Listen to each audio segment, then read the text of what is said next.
What kind of killer enters a home in silence, leaves a man without a head, and a woman drifting days later in the waters of Lake Oconee? In 2014, Graham and Leila Whitford vanished from ordinary life into one of Georgia's darkest mysteries.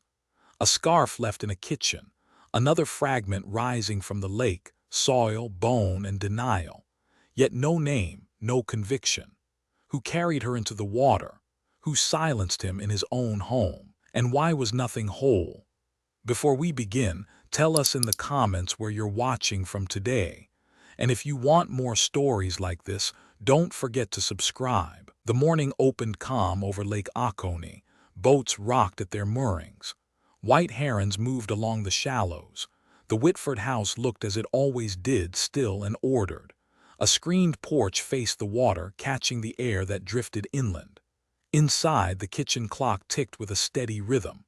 Graham lined up his pills by color, then nudged them into a small ceramic dish. His motions were careful, unhurried. He rinsed 2 coffee cups, dried them, and set them rim down on the towel. He liked a dry counter. The fruit bowl held 2 pears and a lemon with a bruise. He pressed the lemon with his thumb and set it aside. On the porch rail, Leila folded a floral scarf. She let it rest in the sun. The scarf was light, soft, nothing more than part of her routine. She wore it to church or when the mornings were cooler than expected. At that moment it was ordinary, carrying no meaning. At 8:10 a.m., the newspaper sat on the steps in its sleeve, the headline smudged with dew. The phone rang with a message about a club meeting, but neither answered.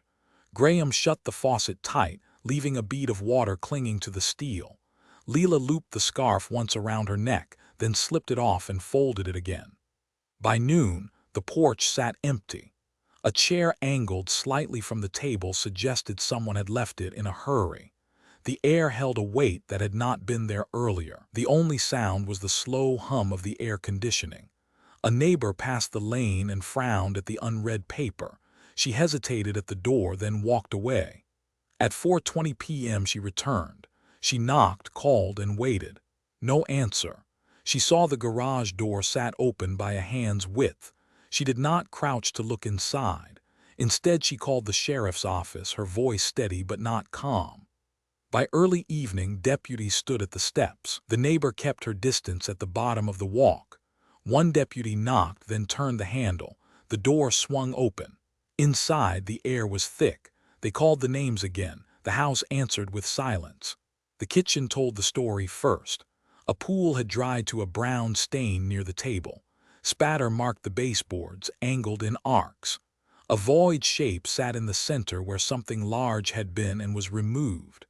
On the threshold, droplets curved like parentheses toward the hall. They found him in the first room. Graham lay on his side, hands close to his chest. The absence was immediate. His head was gone. The carpet showed impressions from shifting weight. A curtain stirred in a half-open window. They cleared the house room by room. Closets opened to nothing. The bathroom counter showed 2 wet marks as if something had rested there before being lifted away. On the back door knob, powder revealed a smudged latent print, incomplete. On the pantry tile, a faint shoe edge appeared in dust, too shallow to cast. The forensic team arrived at 6:45 p.m. They worked under quiet words, taping grids, placing markers. Photographs flashed, pool edge, arc of cast-off, void near the table. The clock on the wall ticked into each frame. The house brightened and dimmed with every strobe as though it blinked against what had been done. They searched for the head but found nothing. They checked the garage, the shrubs, the dock. The boat lift was empty. A coil of rope lay neat. A single strand of fishing line stretched into the water, then vanished. The lake gave no answer. Inside, a technician swept a flashlight along the baseboards. A thin hair caught on chipped paint was lifted and sealed. A reddish smear on a door frame took 2 swabs. The refrigerator clicked off, leaving the silence deeper. Near the hutch, an object sat folded and out of place. The scarf. Its floral pattern was bright against the room's ruin.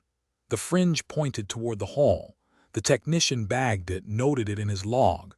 Item 7, scarf. Floral, recovered near hutch, dry to the touch, no staining. The photo scale showed its edges neat, its fabric unmarked. It looked ordinary, but it had crossed into evidence. Outside, the neighbor asked questions no one answered. Another deputy stood with his hands on his belt, staring at the lake as if it held the solution. A siren sounded on the road, then cut short. Every arrival felt too late. As the light drained, they worked under tripods and flood lamps. Flash after flash caught the angles of spatter, the void where the body had shifted. They noted how the coffee cup still sat on the towel, how the pill dish remained in order, how the paper still lay outside untouched. Someone had moved with precision. Someone had left the ordinary objects in place while erasing the extraordinary. By 9 p.m., the house stood under cordon tape and the low hum of generators. The scarf lay sealed in a paper bag, its fringe pressed flat against the seam. The neighbor went home and left her porch light burning through the night. The deputies marked the scene as secure. The lake remained still, dark, silent. A floral scarf rested dry in a red-streaked silence. The last time most people saw them alive, nothing stood out. It was a Sunday morning at church. Graham shook hands in his quiet way, his suit pressed, his tie in place. Leela spoke with two friends near the steps, her scarf looped light around her shoulders. One recalled she spoke about hydrangeas. Another said she laughed about a grandchild's school play. The details did not match, but the impression stayed. On Monday, Graham went to the grocery store. A surveillance still later captured his figure in the aisle, head slightly bent as he compared two boxes of cereal. The timestamp fixed it at 10:43 a.m. He appeared alone. There was no sign of Leela in the frame. The clerk remembered only that his voice was polite, his order exact. He paid with cash. He left. That same afternoon, a neighbor swore she saw Leela walking along the lake path with her scarf trailing in the wind. Another claimed the time was wrong, that she had passed Leela closer to evening. The scarf's pattern became the center of contradictions. One described it as blue floral, another as cream with small pink blossoms. Both might have been true, or neither. On Tuesday morning, the paper stayed on the steps. No one answered the phone. By then, Graham had already lain on the carpet and Leela was gone. Yet the community reconstructed those final days with certainty that never aligned. Detectives pressed on small details. Did anyone see a vehicle near the driveway?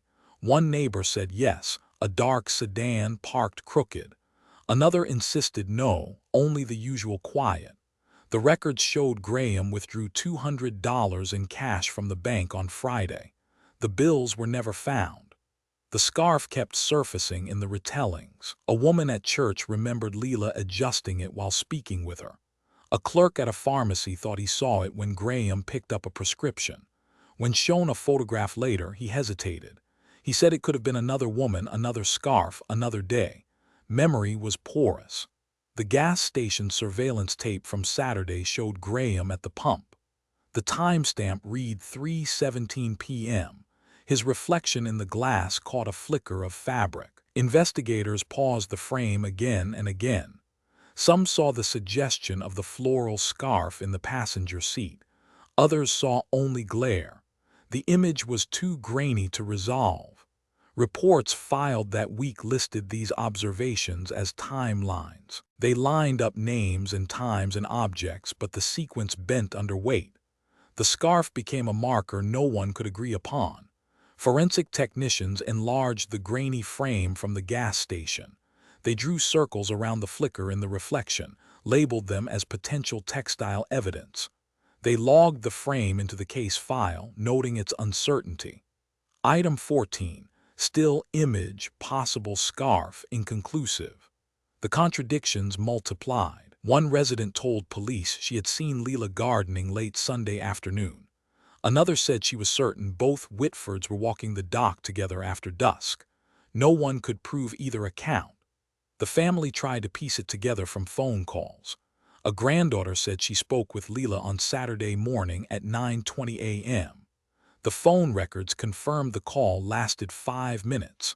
No one remembered the exact content, only that her voice had sounded normal. The days blurred into testimony and paper.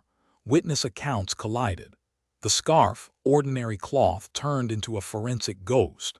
At the sheriff's office, the timeline chart showed gaps, overlaps, and contradictions. The only fixed points were Graham's grocery trip on Monday and the gas station tape Saturday afternoon. Everything else shifted depending on who remembered and who was asked. The scarf reappeared in the evidence list, this time through words rather than fabric. One deputy circled the notation: scarf, floral, observed by multiple witnesses, inconsistent description. The line remained unanswered. The ordinary routines of the couple turned into fragments: church, grocery store, a walk by the lake. None of it aligned, yet each witness swore to their version. The scarf trailed through all of it, a detail both solid and dissolving at once. By midweek, the search for Leela began. Boats skimmed the coves, helicopters circled, volunteers dragged nets through reeds.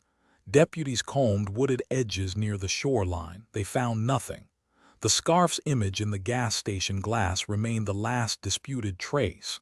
The house sat sealed under tape. Inside, the kitchen remained frozen in photographs. Graham's pill dish still sat in order. The paper still lay unread. The scarf still sat bagged in storage, silent against paper walls. A photograph from the gas station showed a faint scarf reflection that refused to fade. Deputies began the first search with procedures already compromised. The garage door had been lifted higher by the time the second shift arrived. A footprint near the threshold blurred under repeated steps. What should have been preserved was trampled. Inside, officers moved without order. One touched the faucet handle barehanded. Another shifted the pill dish aside to make room for his notepad. These motions, small at the time, erased more than they realized. The living room rug carried faint streaks that might have been transfer stains. Instead of photographing first, a deputy knelt and placed a palm down, then lifted it in disgust. The mark smeared, losing its edge. Later, the report listed the streaks as inconclusive. In the garage, technicians finally noticed a shoe print. It sat near the wall, faint in dried residue. The tread was broad, patterned with diagonal lines. Measurements fixed it as size 11, but no brand was identified. They placed a marker, took photos, and attempted a lift. Lift failed. The shoe print remained visible only in the original photographs. The shoe print pointed outward, not inward. Its angle suggested someone had left the garage, moving toward the lake. Investigators circled the area outside but found only gravel and leaves. The head remained missing. The lake seemed the logical destination, but early searches were rushed. Volunteers in boats scanned the surface with binoculars. No divers were sent that day. At the kitchen table, a single chair leg bore a narrow smear. Under oblique light, it glistened. A swab was taken and sealed. The form read, Item 23, swab of reddish smear, table leg. The result came back as human blood consistent with Graham. No further detail was possible. A separate technician lifted 2 fingerprints from the pantry door. One belonged to Graham. The second was partial, ridge detail weak. It was filed but never matched. The scarf, sealed as Item 7, remained untouched. Its bag sat on the counter with other evidence. A deputy moved it twice, once to clear space for photographs, then again to collect more swabs nearby. Chain of custody logs later showed confusion over times. One entry listed the scarf bagged at 7:32 p.m. Another noted it at 7:41 p.m. The search extended into the yard. Flashlights swept grass and shrubs. A deputy paused at the dock, staring into the dark water. He reported seeing a ripple that did not match wind. Nothing surfaced. Mistakes compounded as the night went on. The back door was left open for ventilation. Insects entered. By morning, the body carried small signs of contamination that clouded later analysis. A team returned with daylight. They laid out new flags in the garage, marking every stain and scuff. The shoe print, though faint, was again photographed with a scale. The void pattern in the kitchen was sketched on graph paper, angles marked in pencil. But other errors remained. Neighbors had entered the house before deputies arrived, curious and fearful. One admitted touching the front door knob. Another said she walked 2 steps inside and then fled. The possibility of transferred prints could never be erased. Forensic notes from that week carried the tone of hesitation. The words repeated: inconclusive, partial, compromised. The lake search resumed 3 days later with divers. They recovered only branches, bottles, and a rusted anchor. The head was never located. What stayed were the photographs. The shoeprint on the garage floor, broad and slanted, pointed away from the house into uncertainty. A single shoeprint faced the lake and stopped at gravel. The neighborhood changed overnight. Driveways once left open were chained. Porch lights burned long into morning. Retirees who had traded city noise for lakeside quiet now lived behind drawn curtains. A murder in one of their homes felt less like intrusion and more like a violation of an entire order. Rumors spread faster than the official reports. Some said drifters had come through, living under the bridge outside town. Others whispered about workmen once hired by Graham for small jobs. The word cult appeared in a few conversations, spoken as if darkness explained precision better than reason could. False leads multiplied. Deputies interviewed a handyman fired 2 years earlier. His alibi held. Another man was picked up for breaking into lake cabins. He confessed to the break-ins, denied the murder, and the evidence agreed. The sheriff's office followed each thread and found only Frey. Inside the community, suspicion turned inward. Neighbors studied one another with narrowed eyes. Did anyone notice a vehicle parked too long? Did anyone hear a boat engine at odd hours? Every story overlapped but did not match. Each version carried certainty. Each erased the others. The scarf surfaced again, not as cloth but as notation. In the evidence log, it appeared as item 7, then again as item 7A. The second entry suggested a rebagging.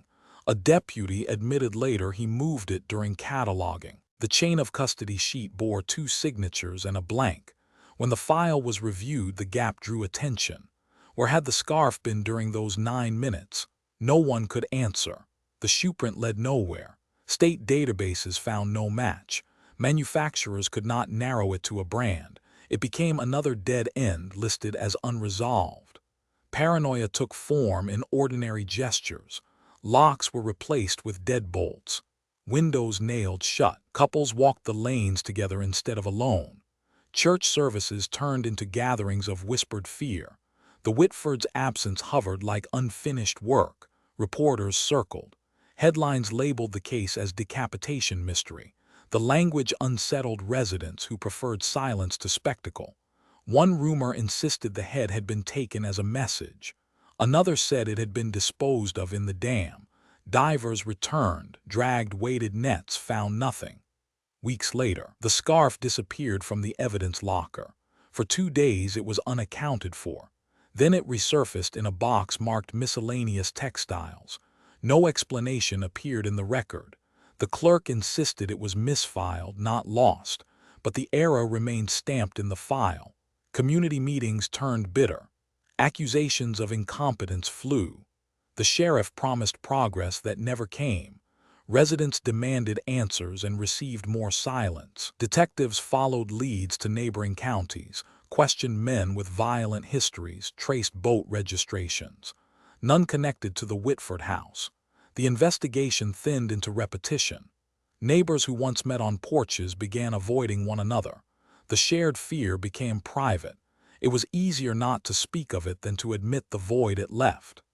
In the sheriff's file, the scarf now carried a note in red ink: chain irregularity. It marked a fracture in procedure no one could repair. A floral scarf shifted from evidence to error in 9 minutes. Years dragged on. Detectives left the department, replaced by younger men and women who inherited files without answers.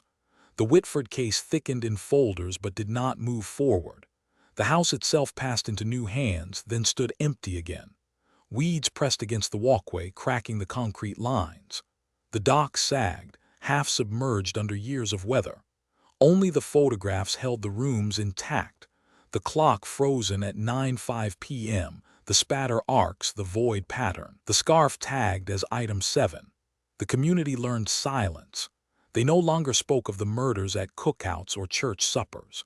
Children who had once ridden bicycles along the lake paths grew into adults who remembered only the shadows of patrol cars and tape. When a grandchild once asked why their grandparents' names appeared in a news clipping, the family gave an answer that withheld more than it explained. Fear became private. Memory dulled, but unease stayed. In 2017, a new sheriff ordered an audit of cold cases. Boxes were lifted from storage and rolled into the evidence room. Dust clung to their edges. The Whitford file came out of its carton like something exhumed. Inside lay mislabeled envelopes, duplicate forms, photographs out of order. The case felt not just unsolved but mishandled. The scarf reappeared. It was folded inside a plain paper sack, its evidence label marked with two different hands. Under fluorescent light, faint marks surfaced, thin irregular stains running along the edge. No report from 2014 had mentioned them. The file had described the scarf as dry, unstained. Yet the fabric now bore waterlines that traced themselves like veins. The notation read, "Condition unchanged." But photographs from the first recovery told another story. A forensic specialist logged the scarf again, this time as Item 7R re-entry. He swabbed residue from the hem. Laboratory notes came back describing mineral traces consistent with Lake Oconee water. No explanation existed for how a scarf recovered dry from a kitchen floor now carried the chemistry of the lake. Chain of custody sheets revealed another void. Between 2015 and 2016, no entries existed. For more than a year, the scarf sat unexamined in a box, its location listed only as storage. The absence became as damning as any stain. Family members were summoned for a briefing.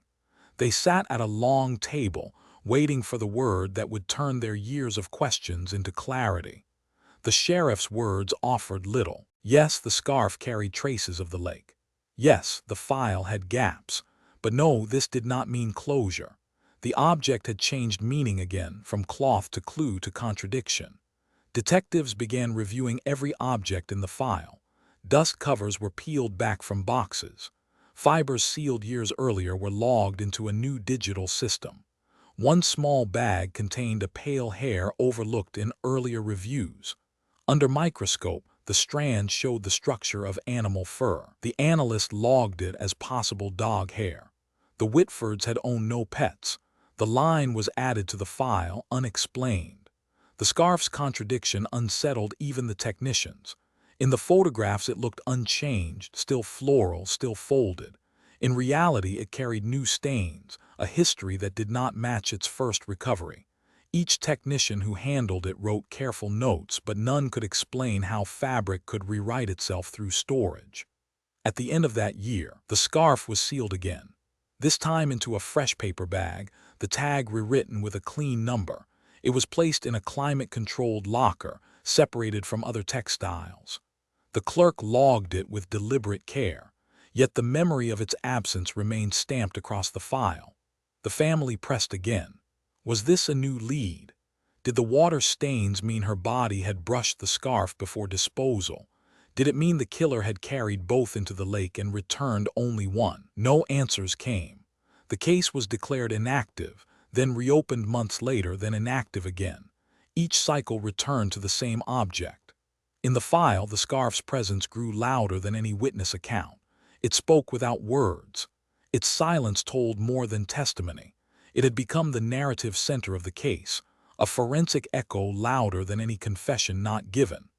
What once was fabric folded on a porch rail now carried the weight of custody errors, chemical residues, and memory itself. The scarf, once folded for sunlight, now sat dark with water stain. The push came in 2019. 5 years had passed since the killings, and the case had gone quiet in public memory, but the family pressed again.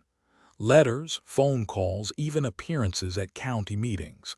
The sheriff, new to office, agreed to re-examine the file. A task force was formed, its members drawn from younger deputies and one veteran investigator who still remembered the smell of the house in 2014. The boxes came out of storage. Dust clung to the lids. Each envelope was logged under fresh barcodes, as if new numbers could scrub away old mistakes. On a long table, the file spread open like a disassembled body. Photographs, reports, and evidence sheets lay in sequence, except where sequence had broken. Several photographs were missing. Scene 4, according to the index, should have contained 12 negatives. Only 6 remained. The envelope was thin, its flap torn. The missing frames could never be recovered. Detectives marked the absence in red pen. Another silence in the record. An overlooked envelope caught the eye of a technician. It was thin, brittle, unmarked except for a faded number. Inside, 3 short threads lay folded in wax paper, dark in color, synthetic in texture. They had been taken from the pocket of Graham's shirt, though the chain of custody sheet carried no signature. For years they had sat misfiled in a folder marked miscellaneous textiles. Under microscope, the fibers did not match cotton or wool. The analyst wrote, "Possible upholstery fiber, origin unknown." The scarf appeared again, but in the wrong envelope. Instead of the personal effects folder, it had been sealed with scene textiles. The misplacement raised immediate questions. Who had moved it? When?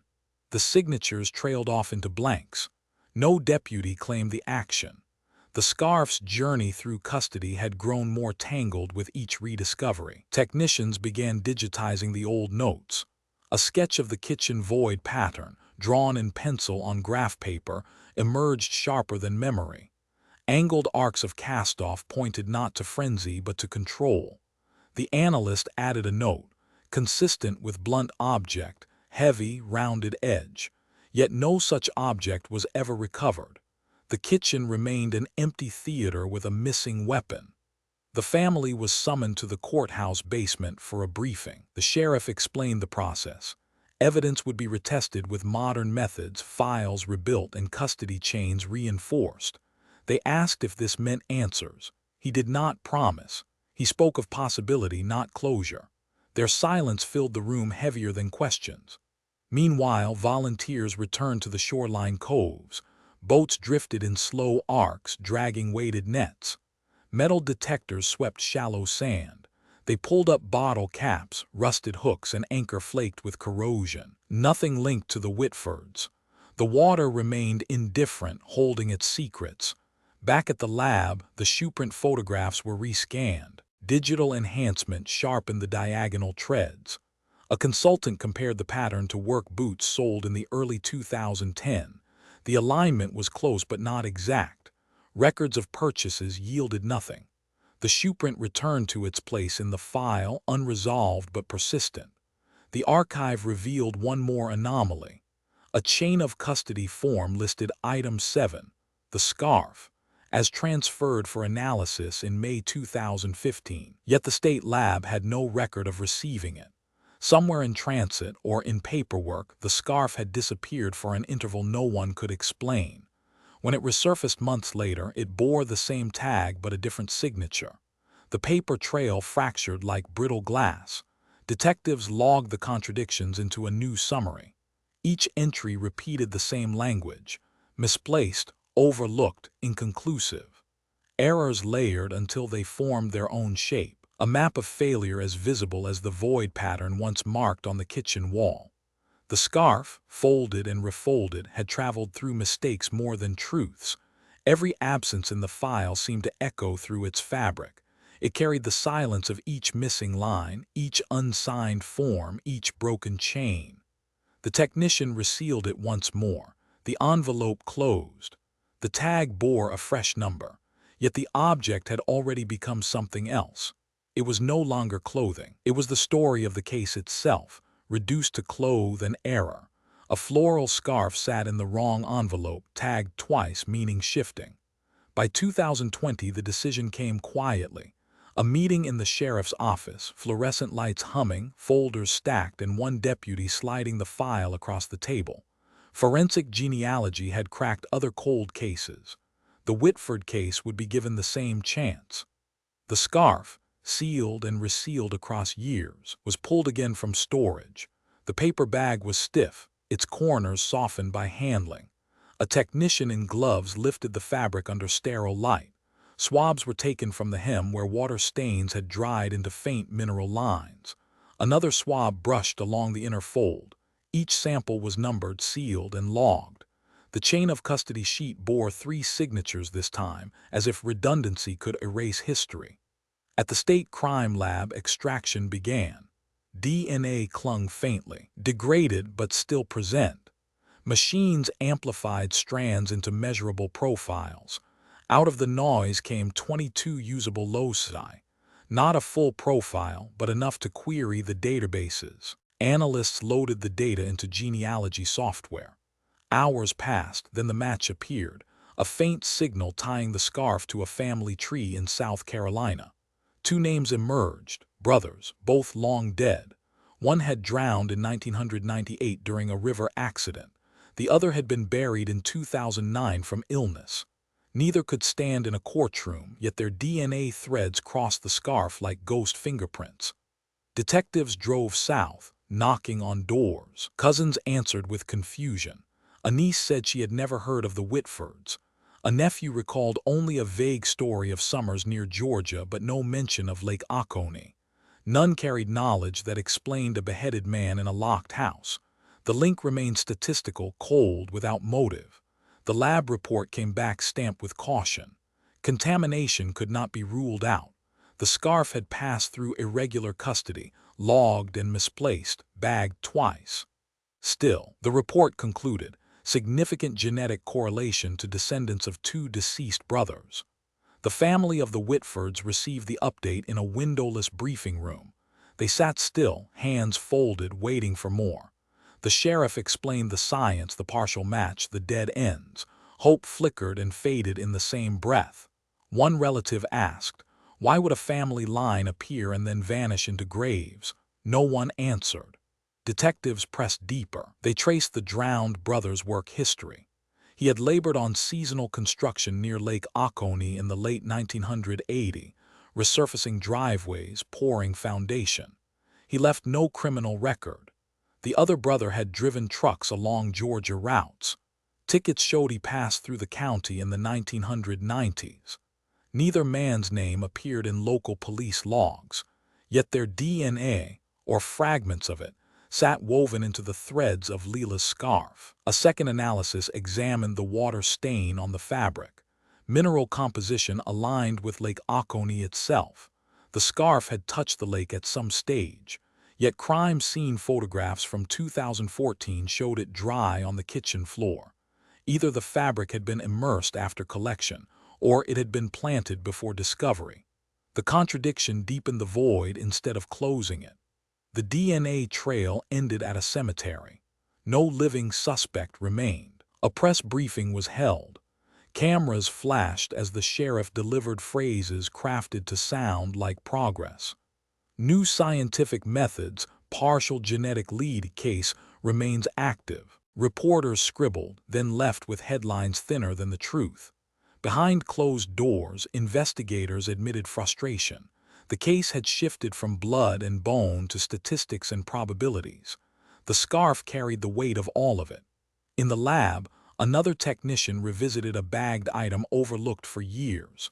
Soil samples scraped from the undercarriage of Graham's Lincoln. The sample had dried into pale dust. Under comparison, the soil matched sediment along one stretch of Lake Oconee's western shore. The location sat half a mile from where Leela's body had been recovered.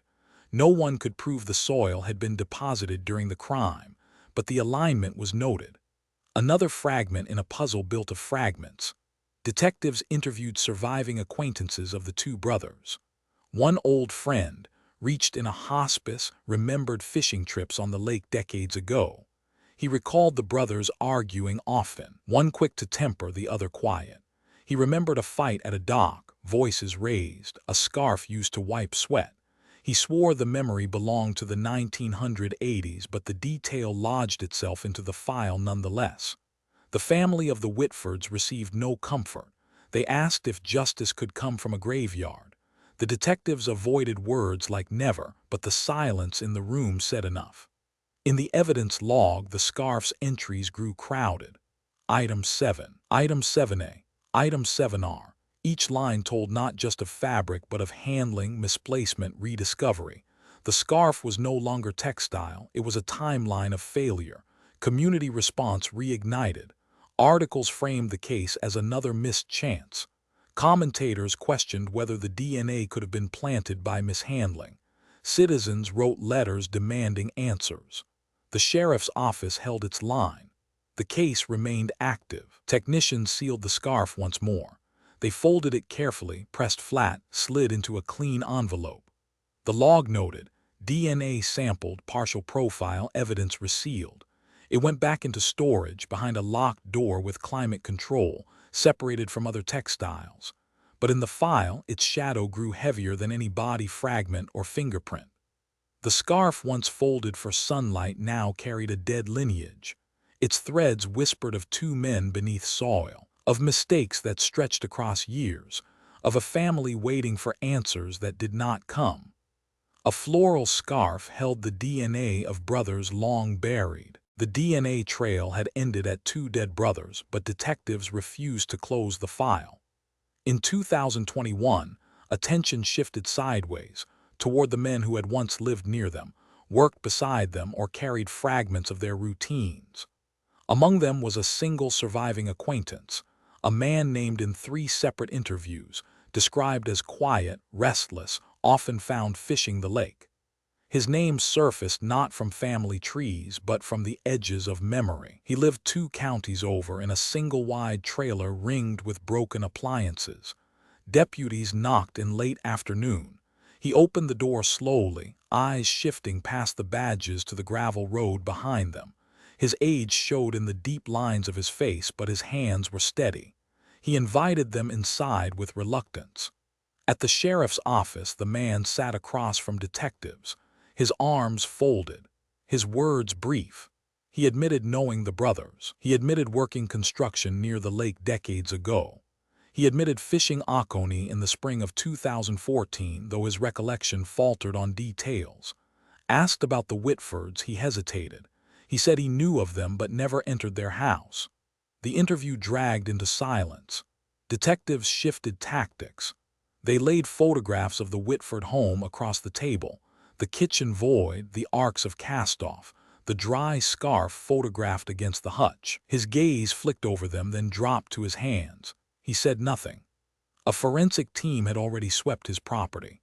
They found an old pickup truck, rust edging its wheel wells, tires caked with years of soil. Samples were scraped from the treads, bagged, logged, and sent to the state lab. Weeks later, the report returned. Trace sediment matched mineral profiles from the western shore of Lake Oconee, the same cove where Leela's body had surfaced. Soil lifted from a tire placed him or his vehicle at the water's edge. The lab summary read, sediment consistency confirmed, correlation strong, not exclusive. It could not prove presence on the exact night, only that the truck had touched the lake. The report was filed under forensic anchor, Item 43, tire soil sample. In the second interview, detectives pressed harder. They laid the lab report on the table. He shifted in his seat. He said he often drove near the lake, that fishing meant dirt and sand clinging to everything. He claimed he had no reason to know the Whitfords. His answers slipped between denial and evasion. Detectives slid the scarf across the table in its sealed bag. Floral, faded, its fabric pressed flat by years of handling. They said it carried DNA tied to the brothers he once fished with. They asked why his truck carried the same soil as the cove where her body was found. He looked at the fabric for a long moment, then leaned back. His words came slow. "I don't know nothing about no scarf." The silence in the room thickened. The bag sat between them, a line drawn in cloth. The man's history was checked again. He had never been arrested for violence, only for trespassing, a bar fight, unpaid tickets. He moved jobs, shifted towns, never steady. Yet every record of him circled back to the brothers. Fishing trips, shared work sites, nights near the lake. Community whispers began again. Some said he had always been strange, too quiet, watching more than speaking. Others defended him as harmless, just another man surviving. No witness tied him directly to the Whitfords. No document placed him in their house. Only the soil on his tires and his silence before the scarf. The sheriff authorized surveillance. Deputies followed him to convenience stores, watched him fill his tank, watched him sit alone at the county fairgrounds. Nothing suspicious emerged. He kept his routine small, repetitive. In the third interview, detectives returned to the scarf. They asked if he had ever seen it before. He shook his head. They asked if he had ever been in the Whitford house. He said no. They asked where he was the week of May 2014. He said fishing, maybe with the brothers. He couldn't recall the day. His memory slipped into fog. The tape recorded each pause, each denial, each contradiction. In the file, his name joined the others. Suspect but not charged. Associated but not proven. The soil on his tires carried weight, yet not enough to anchor guilt. Still, the scarf lingered in the interrogation room long after he left. Its floral pattern looked ordinary under fluorescent light, but in silence it seemed heavier than metal. It had moved through evidence bags, custody gaps, DNA echoes, and now sat as an object he refused to recognize. Detectives wrote in their notes, subject evasive, aware of evidence, no confession.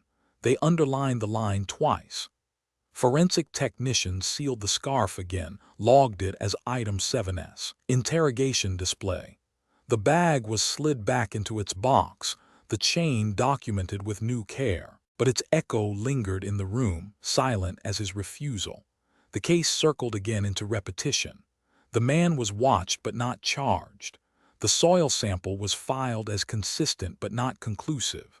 The scarf remained the object everything revolved around, silent and floral, carrying the dead lineage of two brothers and the denials of one living man. Outside the sheriff's office, the lake lay still. The cove where her body had risen remained quiet, reeds bending under wind. In the file, the photograph of the scarf lay clipped above the soil report. Two fragments of evidence, joined by absence more than proof. The floral scarf stared back from the bag, a denial sealed in fabric. The map emerged by accident, a scrap buried among years of neglect. Detectives had been sorting through the suspect's belongings, boxes stacked in the corner of his trailer, notebooks curled at the edges, damp with mildew. Most pages contained lists, fishing records in shorthand, receipts scribbled beside phone numbers, notes about gas mileage. But in the middle of one pad lay a single loose sheet, yellowed, edges frayed. Not a journal entry, a sketch. The drawing showed an outline of shoreline. Curves and inlets traced with a shaky hand, not to scale but recognizable to anyone who knew Lake Oconee. At the bottom corner sat a faint X. Next to it a scrawl, deep drop. The handwriting tilted uneven as though drawn in haste. Detectives stared, circled the sheet in red and bagged it under Item 51, map sketch. It was not proof, it was direction. Search teams were assembled within days. Boats fitted with sonar cut across the lake's surface, their screens humming with pixelated shadows. Ground-penetrating radar was mounted along the shallows. Divers followed in pairs, descending into the cold murk. The marked cove lay quiet, its reeds swaying as if nothing had disturbed them in years. But on the sonar screens, irregular shapes appeared beneath sediment, hollows and masses too defined to be dismissed. Coordinates were logged, excavation authorized. The shoreline transformed into a field laboratory. Orange spray paint marked grids across mud. Deputies sifted sand through mesh screens. Buckets lined in rows filled with sediment hauled from the lake bed.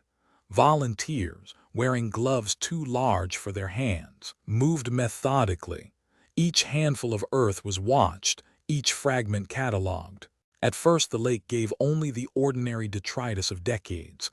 Corroded fishing hooks, soda cans, boat fragments, a length of rope. But then clothes surfaced. A fragment no larger than a hand, tangled in roots near the bank.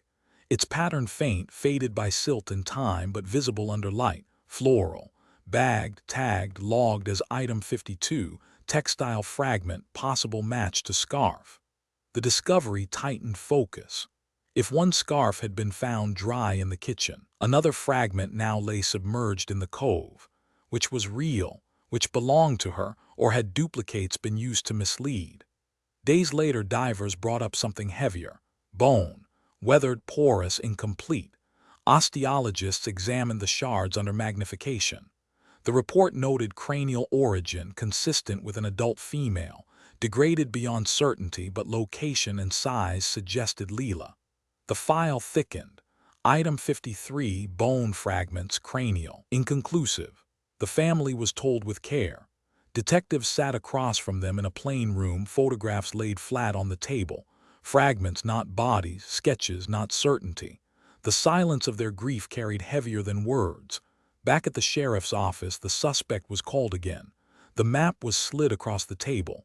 He stared at it long, eyes fixed on the X. He said he drew maps often for fishing. He said the mark indicated base grounds, not bodies. His voice cracked once, then steadied. Detectives placed the scarf beside the fragment bag. One had been photographed dry in a kitchen. The other pulled from a cove he marked. He shook his head. He said it meant nothing. He asked for water. Technicians continued excavation. More fragments surfaced: buttons, degraded cloth fibers, shards of glass. Each tagged, logged, filed. None definitive. The lake gave pieces, but not a whole.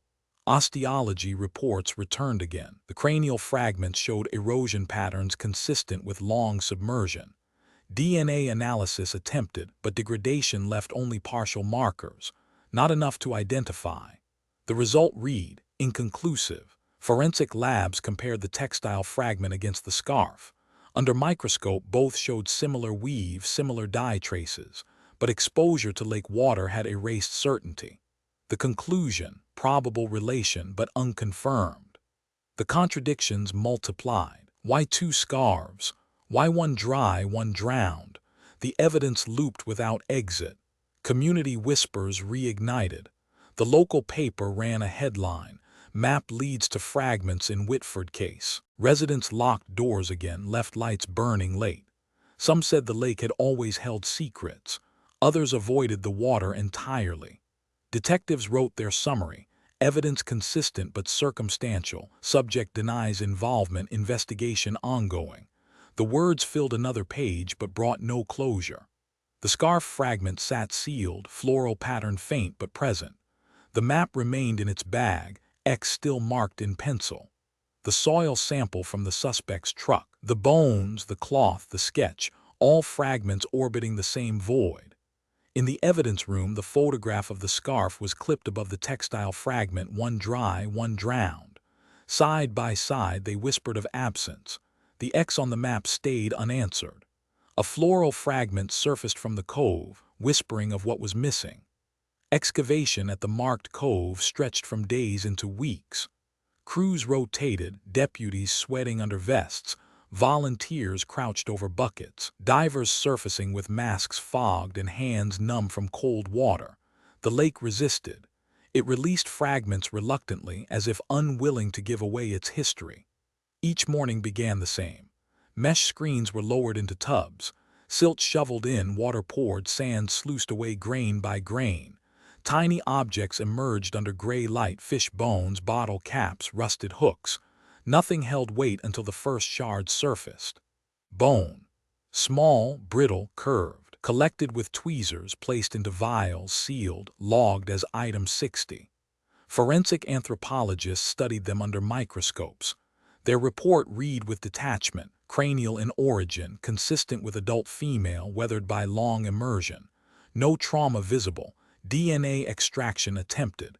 The profile degraded, partial at best, inconclusive. It could belong to Leela. It could belong to another. The file grew heavier without certainty. More shards followed. Vertebra fragments, splintered, porous. Osteologists logged them as human but incomplete. Exposure to water had erased most identifying features. Each fragment added weight without direction. Then clothes surfaced. At first a strip no larger than a palm, frayed at the edge, tangled in roots. Later a longer piece, torn, colors faint beneath muck. Both showed a floral pattern. Analysts compared them to the original scarf sealed in 2014. Under microscope, the weave matched. Dye traces aligned. but years of immersion had blurred precision. The conclusion came back in the same language used so many times before: probable relation not confirmed. Forensic anchor, textile report, item 63. Conclusion: exposed to prolonged submersion, degradation severe, similarity noted but inconclusive. The contradiction burned into the file. One scarf had been photographed dry in the Whitford kitchen. Another fragment now surfaced from the lake. Were they duplicates, or had one been planted? The evidence did not answer. Volunteers combed the shoreline. Buttons, nails, coins from tackle boxes turned up, none tied to the Whitfords, but a single pale hair clung to one fragment of cloth. Under analysis, it revealed human origin, female, light pigmentation. The lab note read: possible correlation to Leila Whitford, but degraded, inconclusive. Another anchor that wavered. Detectives laid these fragments on tables, photographs arranged side by side. Dry scarf, drowned fragment, cranial bone, pale hair, each told half a truth. None completed the picture. The suspect was brought in again. He sat slouched in the chair, arms folded. Detectives placed photographs of the fragments before him. The bone, the cloth, the scarf. He stared without blinking. He said anyone could drop rags in a lake.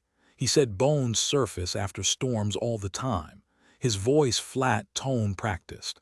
He leaned back further, folding himself into silence.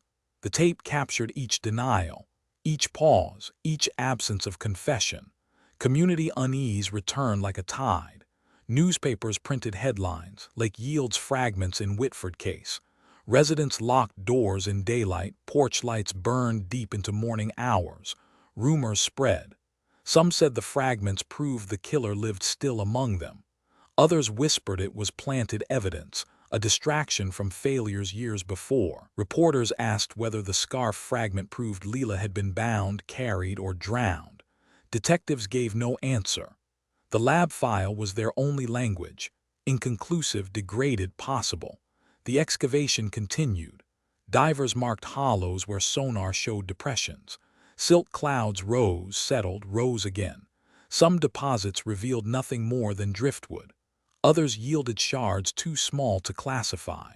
The lake seemed to mock the search, offering pieces but never a whole. Technicians photographed each find. Scales placed beside cloth. Gloves lifted bone into sterile containers. Every item became a line in the catalog. Every line an echo of uncertainty. In the evidence room, the scarf once folded on a kitchen floor now sat beside its fragment twin. Different journeys, same pattern. Photographs taped above them showed the resemblance. The dry fringe pointing toward a hallway, the drowned edge frayed by roots. Objects that should have closed the case instead widened it. The family received updates in cautious phrases. Fragments recovered. Possible textile match. Partial DNA. They asked if it meant confirmation. The sheriff said no. They asked if it meant closure. The sheriff said not yet. Their grief folded inward again. The case file swelled. Map sketch. Soil sample, dry scarf, drowned cloth, bone shards, pale hair, each a fragment, all orbiting the same void. Detectives summarized in the same cold rhythm, evidence consistent but circumstantial. Subject denies involvement, investigation ongoing. No confession, no complete body, only fragments. In the final report of the month, one technician wrote a line that stood apart. 2 scarves, 2 paths, one dry, one drowned, which speaks truth. The lake did not answer. In the evidence room, bone and cloth sat sealed together. Their silence spoke more than testimony. A floral fragment lay sealed, inconclusive as the bone beside it. The pressure to extract answers grew unbearable. Fragments had surfaced from the lake. Soil matched his truck. A map sketch bore an X over the same cove, yet none of it closed the circle. Detectives decided to confront the suspect again, this time with every fragment aligned before him. He was led into the interrogation room at 9:15 a.m. Fluorescent light washed the table pale. A recorder clicked on. He sat with his hands folded tight, wrists pressed together as if bound. His eyes moved from wall to floor to the empty chair across from him. Detectives began with routine questions: his address, his work history, his fishing trips, his answers flat rehearsed. Then they slid a folder across the table, photographs fanned out, the scarf dry in the kitchen, the fragment drowned in the cove, bone shards, the soil report, the map sketch. His face tightened, but his mouth stayed shut. One detective read aloud from the lab note: soil from suspect's truck consistent with shoreline sediment, Western Cove. Another added: textile fragment recovered, probable match to scarf found at Whitford residence. He leaned forward. Explain this. The suspect shifted. He said he often drove near the lake. He said cloth ends up everywhere. He said bones rise after storms. His words came steady, but each one thinned under repetition. The interrogation stretched into hours. His denials looped. Detectives pressed harder. They asked if he remembered the night of May 2014. He said he was fishing. They asked who with. He said maybe the brothers. He could not recall. They told him both were dead. His silence deepened. At 1:20 p.m., a detective placed the scarf on the table, sealed, pressed flat, floral pattern visible even through plastic. This, he said, was in their kitchen. Dry, untouched. 6 years later, another piece turned up in the cove you marked. Explain it. The suspect looked at the bag for a long minute. His jaw moved once, no sound. Finally, he spoke. I didn't kill them. The detective leaned forward. But you were there? Silence. The recorder caught every second. Slowly, words trickled. He admitted being near the house. He admitted stepping onto the dock. He admitted seeing something he should not have. But when pressed, he pulled back. I was there. But I didn't do it. I didn't take her. I didn't cut him. His voice cracked, then steadied again. The confession came fractured. He said the brothers were with him. He said they argued. He said Graham had resisted. He said everything moved too fast. But when detectives asked who swung the object, who carried her out, who left him headless, he denied it. Not me, he said. I was there, but not me. The transcript filled with contradictions. At one moment he claimed ignorance. At the next he described the interior of the kitchen, the angle of a chair, the sound of a clock. He denied entering but knew too much. The notes grew thicker, each inconsistency logged. Forensic anchor, interrogation transcript, subject 1, 186 minutes. Summary: admits presence, denies murder, provides detail inconsistent with ignorance. Community tension surged when word leaked. Headlines blared: suspect confesses but denies killing. Some believed the case closed. Others saw only failure, an admission without conviction, a voice without verdict. The family listened to the tape. Their faces carried no relief. They heard words spoken but no truth delivered. The scarf was mentioned again and again in the room, but it gave no finality. It remained an object more certain than his voice. Detectives debated charges. Prosecutors hesitated. Without physical proof beyond fragments, without a full confession, the case would not survive court. The file remained open, unresolved. The suspect was released after questioning, watched as he walked back to his truck. Soil still clung to its tires. In the evidence room, the scarf was returned to storage. Its tag now carried another note, displayed in interrogation: suspect denied recognition. The bag bore fingerprints of handlers, the fabric unchanged, still floral, still silent. The transcript closed with his last words of the session. I was there, he said, but I didn't kill them. The room emptied.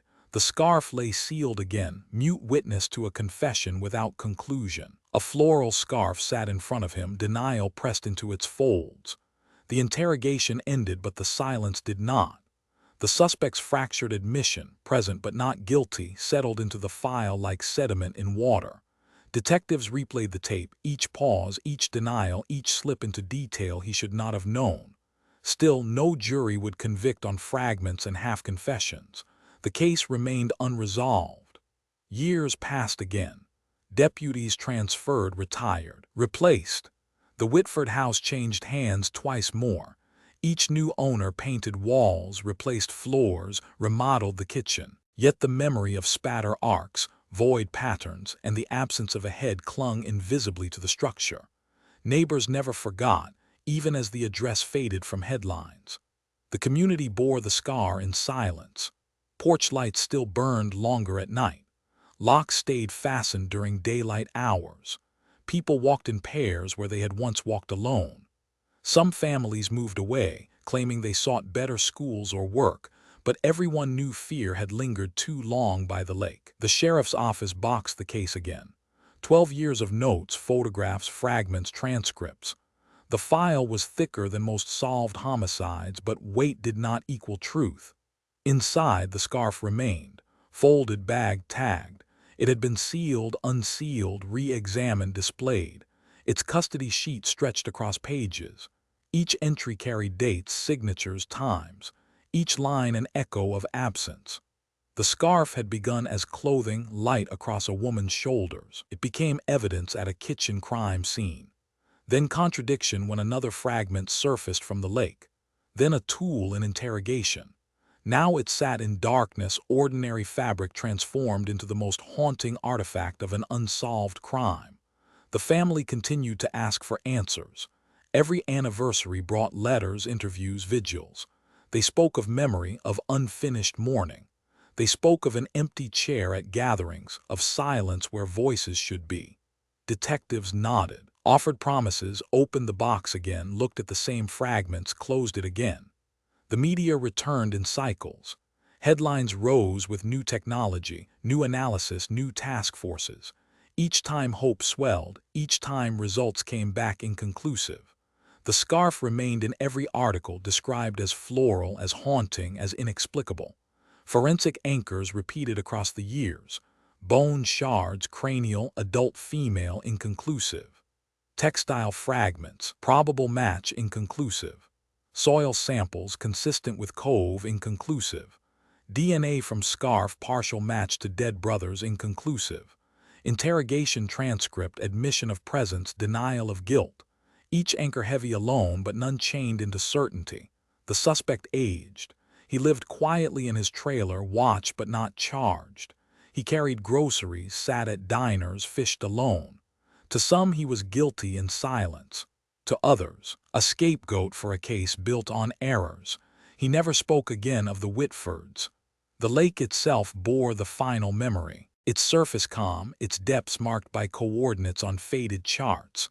Divers had cut its silence with air bubbles and flashlights, but the water closed again. Reeds grew back, fish returned. Tourists visited without knowing. Only locals looked at its coves with unease. In 2024, another audit was ordered. The scarf was removed from storage one more time. Under new light, its floral pattern looked almost bright again, but water stains still ran faint across the hem, unchanged, unexplained. The technician logged it as Item 7 final. Scarf, floral, dry at recovery, stained in storage, unresolved origin. It was resealed, placed into an archive box, marked permanent. The file closed with the same words written years earlier, case inactive, pending new evidence. The Whitfords' deaths remained unsolved. A man decapitated in his own home. A wife carried into water. A scarf folded first in sunlight, later in evidence bags, now sealed in darkness. The object outlived every witness, every detective. It became the case itself, fabric holding silence. A floral scarf sat folded in archive darkness, still damp with unanswered questions.